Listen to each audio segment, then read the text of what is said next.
Welcome back. Morning super prime time లో ఈ సమయం వరకు ఉన్న ప్రధానమైన 6 బ్రేకింగ్ న్యూస్ ఇప్పుడు మనం చూద్దాం. ఫస్ట్ బ్రేకింగ్ న్యూస్, బెంగళూరు తొక్కిసలాటకు సంబంధించి బెంగళూరు తొక్కిసలాటపై ఎఫ్ఐఆర్ నమోదైంది. ఊహించని ఈ విషాదంలో 11 మంది చనిపోయారంటూ ప్రాథమికంగా ఒక రిపోర్ట్ ఇచ్చారు. అయితే ఈ ఘోరానికి కర్ణాటక క్రికెట్ అసోసియేషనే కారణమంటూ విపక్షాలు విమర్శిస్తున్నాయి. బాధ్యులపై కేసులు నమోదు చేయాలంటూ డిమాండ్ చేస్తున్నాయి. మరొక వైపు 8 మందికి పోస్ట్ మార్టం పూర్తి కావడంతో ఆ మృతదేహాల్ని కుటుంబ సభ్యులకి అప్పగించారు.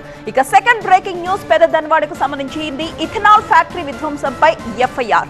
గాయత్రి రెన్యూవబుల్ అలైన్ ఇండస్ట్రీస్ ఫిర్యాదు మేరకు హత్యాయత్నంతో పాటు మరొక 17 సెక్షన్స్ కింద కేసు నమోదు చేసుకున్నారు రాజోలి పోలీసులు.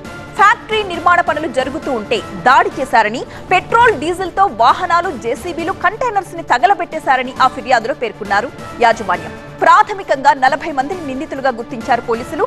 12 మందిని రిమాండ్ కి తరలించడం జరిగింది. ఇక థర్డ్ బ్రేకింగ్ న్యూస్, ఏపీలో వన మహోత్సవానికి సంబంధించిన వార్త. ఇవాళ గుంటూరు జిల్లా తుళ్లూరులో పర్యటించబోతున్నారు AP CM Chandrababu, deputy CM Pawan Kalyan.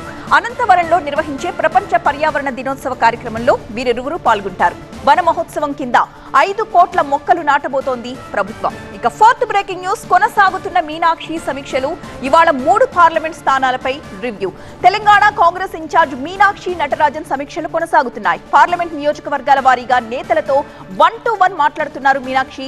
ఇవాళ నాగర్ కర్నూలు, మహబూబ్ నగర్, వరంగల్ స్థానాలపై ఫోకస్ పెట్టబోతున్నారు. ఈ పార్లమెంట్ స్థానాల్లోని అసెంబ్లీ నియోజకవర్గాల నేతలతో కూడా సమావేశం కాబోతున్నారు మీనాక్షి నటరాజన్. ఇక fifth breaking news, Jammu Kashmir నుంచి వస్తోంది. జమ్మూ కాశ్మీర్ లో ఎన్ఐఏ దర్యాప్తు కొనసాగుతోంది. ఇవాళ జమ్మూ కాశ్మీర్ లో సోదాలు చేపట్టారు ఎన్ఐఏ అధికారులు. ఒకేసారి 32 ప్రాంతాల్లో రైడ్స్ జరుగుతున్నాయి. పెహల్గాం ఉగ్రదాడి మూలాలు, స్లీపర్ సెల్స్ ని గుర్తించడమే లక్ష్యంగా ఈ దాడులు జరుగుతున్నాయి. ఇక సిక్స్త్ బ్రేకింగ్ న్యూస్ చూస్తే, ట్రంప్ మరొక సంచలన నిర్ణయం అంటూ వార్త మనం చూస్తున్నాం.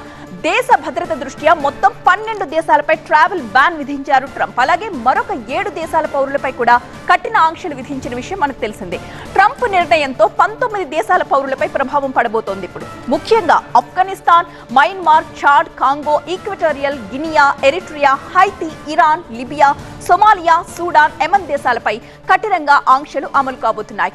ఇవి ఈ సమయం వరకు ఉన్న బిగ్ 6 బ్రేకింగ్ న్యూస్.